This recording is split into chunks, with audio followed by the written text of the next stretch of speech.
subaxdii Oktoobar ay ahayd 1977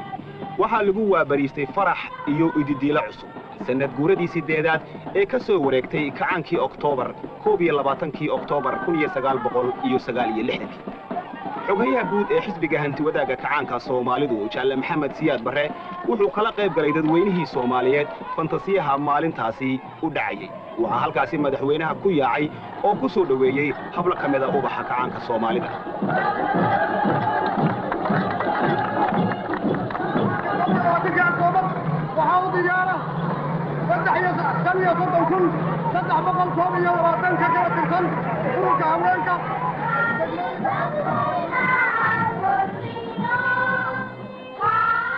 waxaana fantasiyaha lagu bilaabay subaxdaasi ciyaar la yaab leh oo ubaxa kacaanka ay dadweynaha ku soo dhaweeyeen oo ay ku madadaaliyeen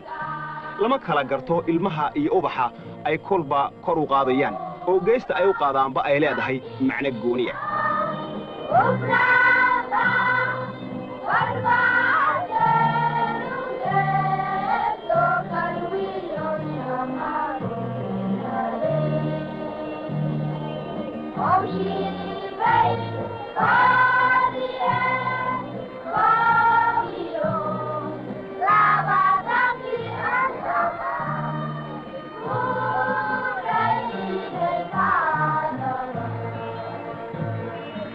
qayb kale oo ka tirsan ubaxa ayaa iyaguna fagaarahaasi subaxda wacdara ka dhigay waxaana ay masilayeen geesiyada ka tirsan jabhadda xoreynta galbeedka Soomaalida ee gumaysiga amxaaradu uu cagta hoos galiyay siniin iyo siniin iyagoo oo muujinaya dhirbaaxooyinka geesiyada jabhaddu ay u geysteen ciidamo ku sheega xukuumadda dadqalka Mingistu ayaa halkaasi waxa ay kor u qaadeen calanka jabhadda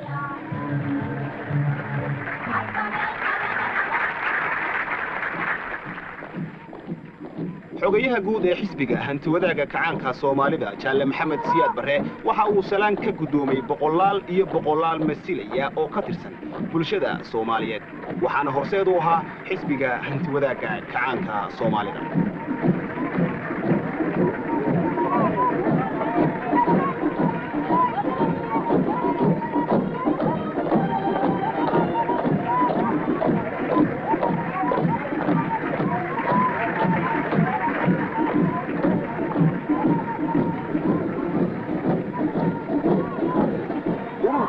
haweenka Soomaaliyeed qayb libaax ayay ka qaateen dhismaha iyo daryeelka midnimada kacaanka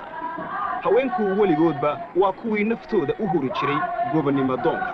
waa kuwii muriyadahooda iyo dahabkooda u soo gaday xorriyaddii halgankii loo galay iminkana haweenka Soomaaliyeed taageero xoog leh iyo gacan weyn ayay siiyaan jabhadda u horseeda gobonnimada xoreynta galbeedka Soomaalida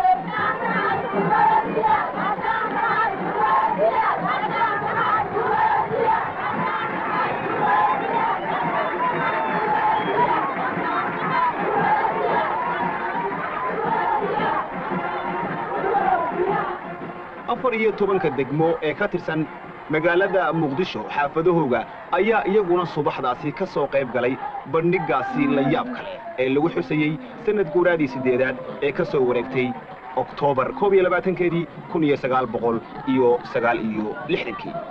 iyagoo oo warmasita iyo dharkii Soomaalidu ay hidaha iyo dhaqanka u lahayd haween iyo ragna isugu jira ayaa halkaasi waxa ay ku mareen shirib la yaab leh iyagoo xaafad waliba ay muujinayso sida ay ugu dadaasho horumarinta magaalada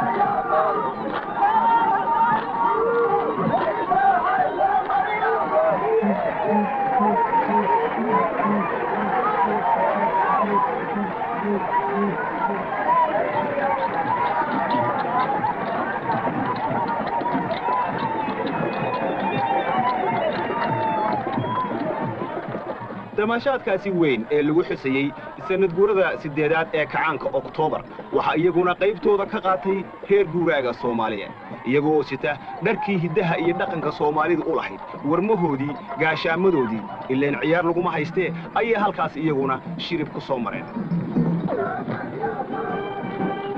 caqliga wanaagsani waxa uu la socdaa jidhka caafimaadka qaba ciyaaruhuna waxa jidhka ay u kobciyaan sida dhirtuba ugu baxdo biyaha dhalinyarada Soomaalidu waxay aad ugu wanaagsan yihiin ciyaaraha jaad kasta ha noqdo haween gabdho iyo wiilalba looma kala haro ciyaarahaasi maantana dhalinyarada Soomaalidu waxa ay ka qayb galaan tartanada caalamiga ha noqoto kubadda cagta ta kolayga ama kuwa kale ee orodka iyo boodadaba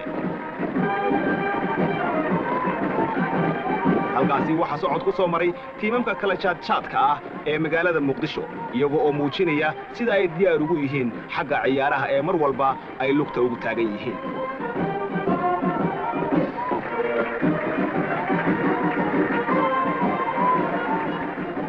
ciidankaasi waxa uu ka tirsan yahay dhalinyarada bisha cas ee gargaarka degdega ah oo fidsan dadweynaha marka dhibaato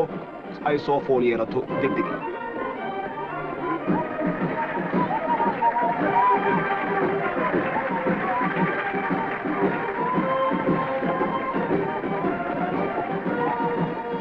dhalinyarada Soomaaliyeed ee kacaanka waxa ay iftiinka iyo siraadkaba u sidaan xoogagga bulshada oo dhan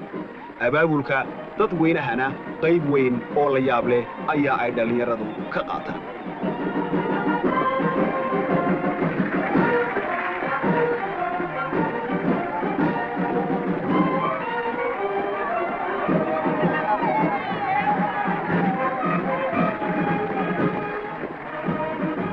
dhalinyarada Soomaalidu waa kuwii miyi iyo magaalaba u baxay si iftiinka aqoonta ay u gaarsiiyaan dadweynaha Soomaaliyeed iyaga oo baaqi jaalasiyaad xusaya ayaa waxa ay olole ku qaadeen sida loo tirayo aqoon darrada ololihii reer miyiguna waxa uu ahaa waxyaabihii ugu waaweynaa ee dunidan ka hirgalay xagga tacliinta iyo waxbarashada taariikhda bulshadu waxa ay maraka tahay in goob kasta oo ay isku hirdiyaan xoogagga gobonnimodoonka iyo gumaysatadu in libintu weligeedba ay la hoydaan dadka la cadaadiyo ee xuquuqdooda iyo qarannimadooda u halgamaya inkasta oo xoogga gumaysigu uu laxaad weyn yahay geesiyada jabhaduna waxa ay imika xoreeyeen inta badan dhulkii gumaysigu uu muddada badan haystay dhulkii amxaaradu ay dadka Soomaaliyeed ku cadaadin jirtay waxa ay dhabarka ka jabiyeen ciidamada huwanta ah ee calanka ay u sidaan ciidamada Ruushka Kuubaanka iyo kuwa kale ee ay cagaha ku xaadaan waxa hubaala guushu mar walba inay raacayso geesiyadaas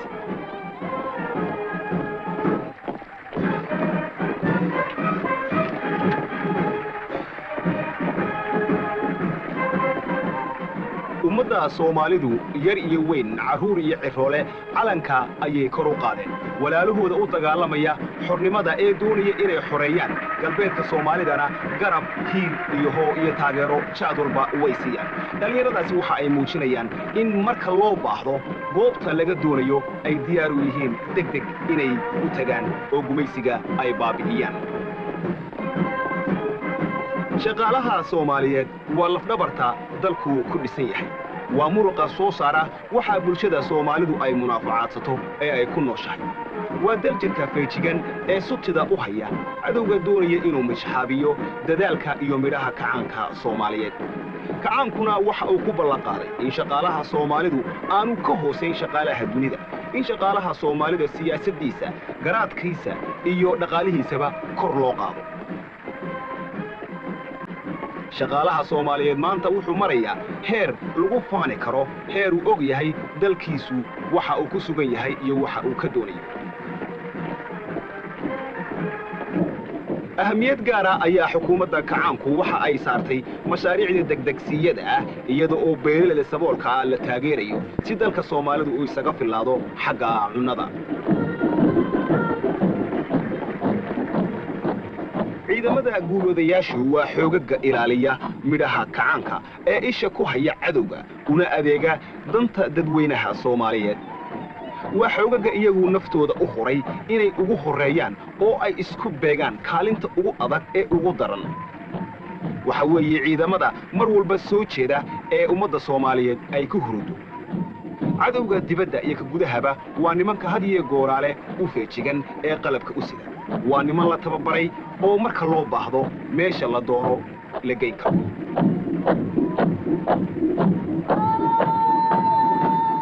ciidamada bileysku waxa ay ka mid yihiin waxyaabaha xasiloonaanta dalku ay ku dhisan tahay qaybaha ay ka mid yihiin daraawiishtuna waxa weeye nimanka iyagu soodimaha ilaaliya dalka Soomaaliyeed uu leeyahay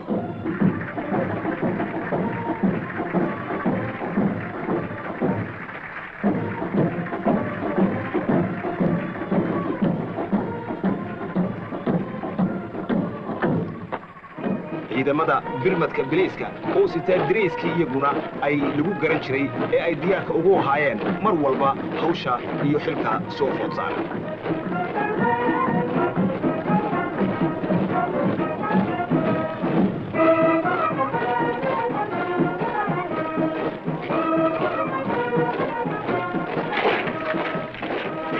Soomaaliyeed waxa uu daryeelay maatadii iyo carruurtii suuqyada daadsaneed ee dacdarrada iyo darxumadu suuqyada ay ugu diri jirtay xarunta dhalinyarada kacaanka ee la foole waxa maanta lagu carbiyaa ubaxa dalka u kacaya oo qaybtooda berrito ka qaadanaya xilka dhismaha bulshada iyo dalka Soomaaliyeed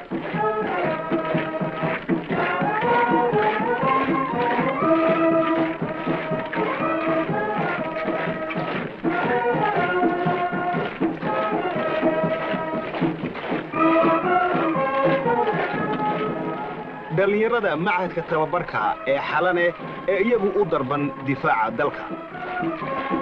dhalinyarada xalane waxa weeye qaar loogu talagalay in ay difaaca dalka marka loo baahdo iyo meesha laga doono markaaba isku qaadaan waa dhalinyaro u jajabsan tababarka militariga waa niman meesha lagu aadiyo si geesinimo ah uga soo baxaya dhalinyarada Soomaalidu waxa ay naftooda dhammaantoodba u hureen difaaca dalkooda iyo horumarka danaha Soomaaliyeed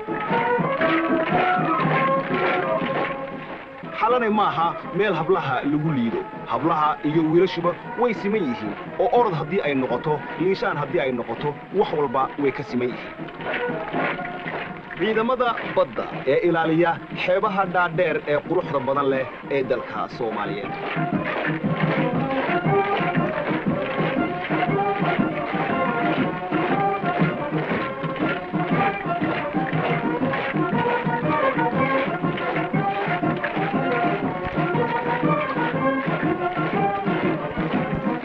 ciidamada qalabka sida ee Soomaaliyeed waxa weeye xoogga ilaaliya qarannimada dalka waa rag la miiray oo habeen iyo dharaar u heegana difaaca dalka Soomaalida waa birfinin ka hadhay oo aanay waxba mari karin haraad iyo gaajo ma yaqaanaan daal iyo jiljileecna ka fogeen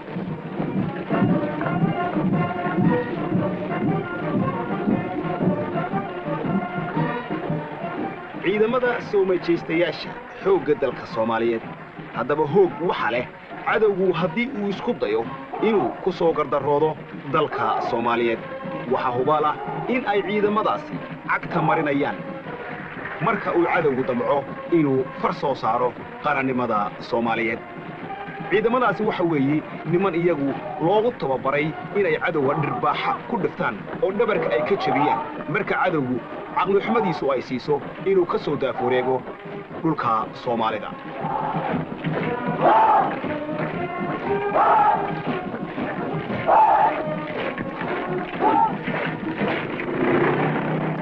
ayaantaasi Oktoobar ay ahayd 22 sanadkuna uu ahaa 1977 looma kala hadhin dabaaldegga weyn ee lagu xusayay sanad guuradii 8 ee ka soo wareegtay kacaankii Oktoobar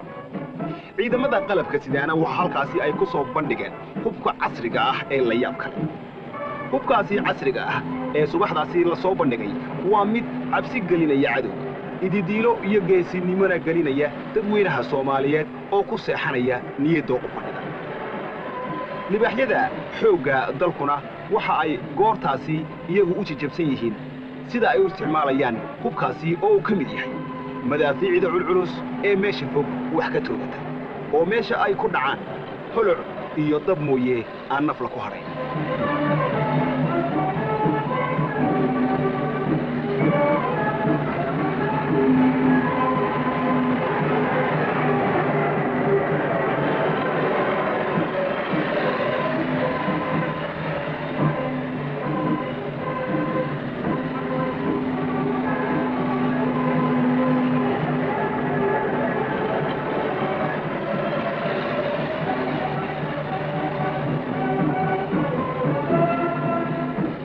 baabuur caadiya oo meesha maraysa hamoodine waxa ay sidaan sawaariikh la yaab leh oo boqol u dhaca oo barta roobka kaga dhigaya cadowga meesha uu ku dhuumanayo marka lagu rido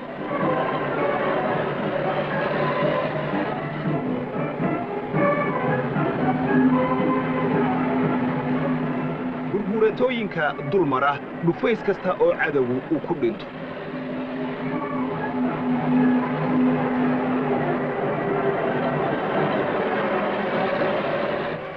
fagaarahaasi hubka lagu soo bandhigay waxa iyaguna dul marayay oo dabaaldegga dhinacooda ka qaadanayay ciidamada dayuuradaha ee dalka Soomaalida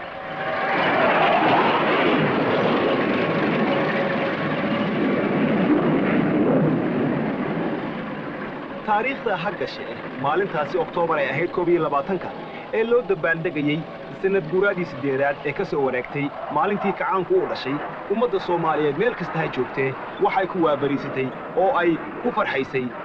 riyaaq iyo rayn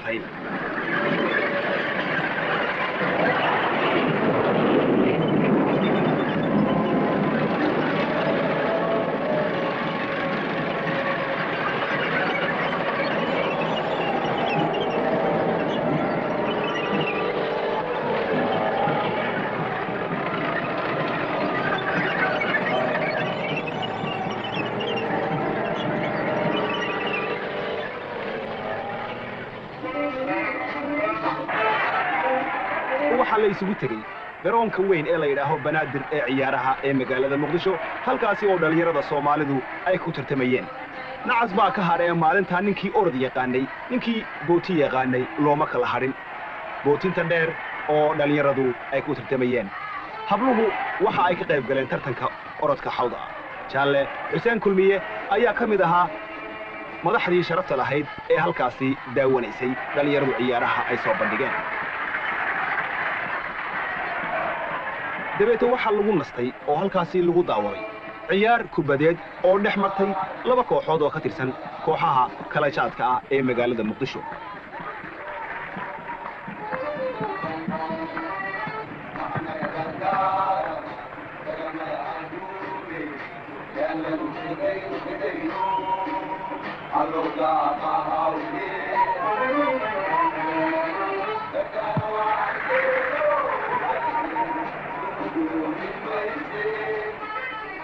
ciyaartaasi kubadda ah ee lagu tartamay magaalada Muqdisho labada kooxood ay isaga yimaadeen waxa weeye mid uu muujinaysa sida dhalinyarada Soomaalida ee kubadda ciyaarta ay ugu horumareen xirfadda iyo xeeladaha iyo tabaha kubadda lugta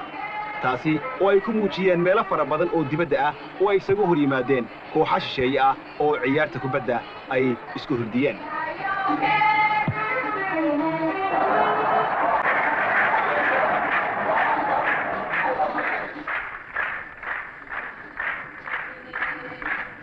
habeenkaasina waxa la isugu yimid guriga murtida iyo madadaalada halkaasi oo xogayaha guud ee xisbiga hantiwada kacaanka Soomaalidu Jaalle Siyaad uu ka soo qayb galay oo dadka Soomaaliyeed ee halka yimid uu la daawaday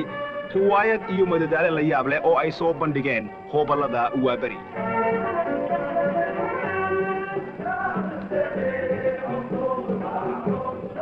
kacaanka Soomaaliyeed wuxuu daryeelaa sidii hoobaladu ay ugu madax bannaanaan lahaayeen dhaqanka iyo hidaha Soomaalida mar walba in la daryeelo kacaanka ummadda Soomaaliduna waxa weeye ka gacanta ugu horeysa siiya in ummadda Soomaalidu ay noqoto mid dhaqankeeda had iyo jeer ku faanta oo dhaqan shisheeye aan sidaasi u sii tiigaalin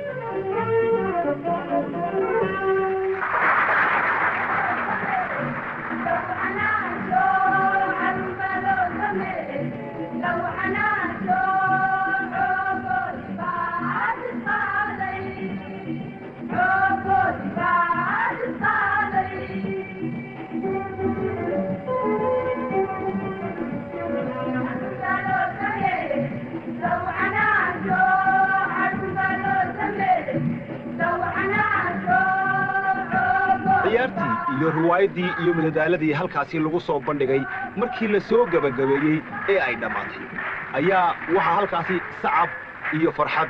ku bogaadiyey jaalasiyaad iyo martidii sharafta lahayd ee halkaasi ku daawatay hoobalada riwaayadda ay soo bandhigeen jaalasiyaad dabeeto wuxuu u jeediyey hoobaladii khudbad gaaban oo mahadnaqa isaga oo ku dhiirigelinaya oo ku tirtirsiinaya dhalinyarada hoobalada Soomaalidu inay tallaabada halkaasi ka sii wadaan inay kor sii qaadaan hidaha iyo dhaqanka Soomaalida ha noolaato wiilii Soomaalidu ha noolaato midnimada Soomaalidu hadda ugu yiri guulsiga iyo kuwa iyaga daba dhilifka